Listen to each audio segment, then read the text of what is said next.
Let's return to our top story, the deadly missile strike in Poland that has sparked major concern across the West. It's the first time during the Ukraine war that a NATO country has been hit, and it has the potential to lead to devastating consequences. But Poland's President Andrzej Duda has said there is no sign that the missile was part of an intentional attack. Wskazuje na to, że był to intencjonalny atak na Polskę. There are absolutely no indications that it was a direct attack on Poland. So the fact that the Polish territory was hit by a rocket was not a result of someone's intentional activity. Poland was not a target for the missile. So, in fact, Poland was not attacked.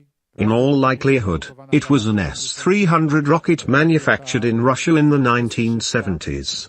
So the next question was, who launched it? And so far we have no evidence that the missile might be found by Russians. In all likelihood, it was launched by the Ukrainian air defense system to protect Ukrainian territory. Ukraine was defending itself, which required launching rockets that were supposed to destroy Russian missiles. It was a very serious confrontation, provoked, like the whole conflict, exclusively by the Russian side. So Russia is the only one responsible for yesterday's battle. The Polish president there. Well, for more reaction, let's speak to the Eastern European Affairs analyst, Dr.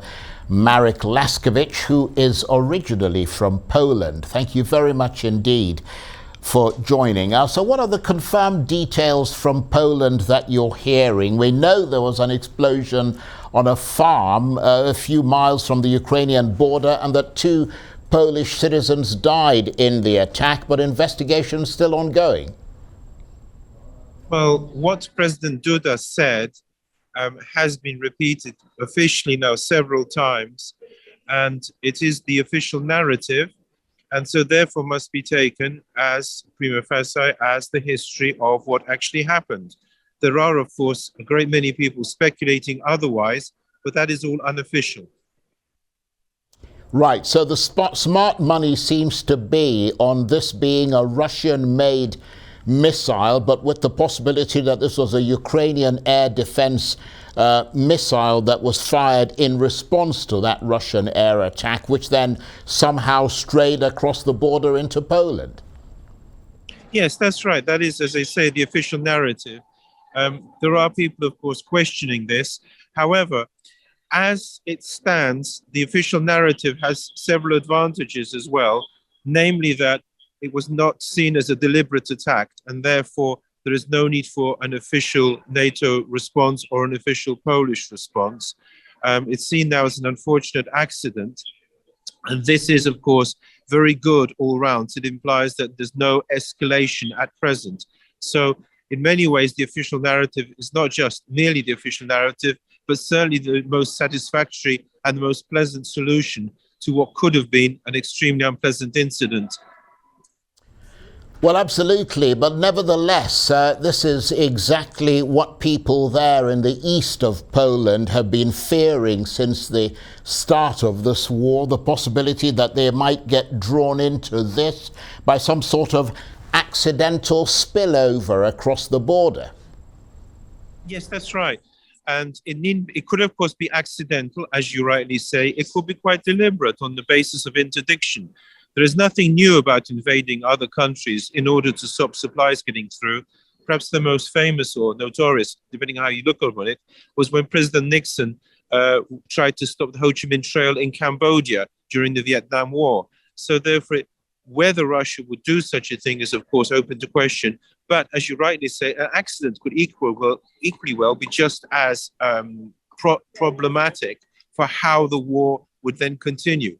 As it stands, by everybody treating this as an accident and as a Ukrainian missile launched accidentally with totally different purposes in mind, there is no escalation out of this incident. There is nothing to worry about this incident, except for one thing. It does show how quickly the situation can change, literally in twinkling of an eye. And were anything like this to happen again, let alone if it be deliberate, then suddenly everything changes. So it's good news, and let's hope it stays that way.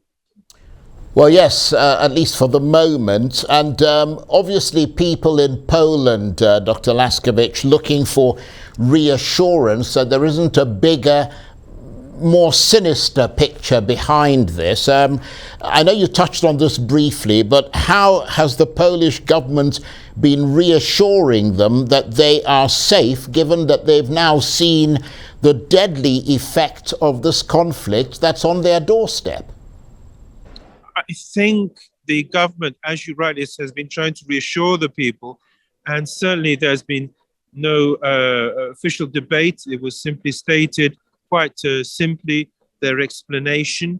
What is important in this is that there is no way in the long run, or in the short run, I suppose, that the government can over reassure the people, because we do not know what President Putin has in mind.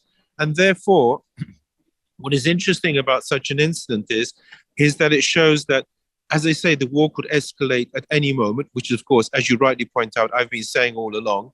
But there is no way we can reassure everybody, because wars do and can spread. So let us just hope that this incident, with this explanation, simply is a closure around, and let's hope the incident is not repeated again. But alas, we do not know what President Putin has in mind. Yes, absolutely. But I wonder whether the mood in Poland with regard to this conflict is starting to change, and whether or not how that might affect the Polish government's stand in all this, being a neighbor country and a NATO member, watching this conflict in Ukraine.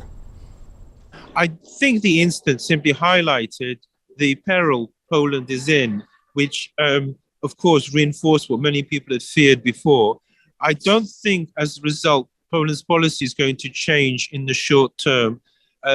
Rather the opposite. Everybody would like, I think, here in Poland and elsewhere in the West, simply get the incident dead and buried and move on, and hopefully it won't be repeated. So therefore, I do not expect any policy changes from the Polish government as a result of this accidental missile strike.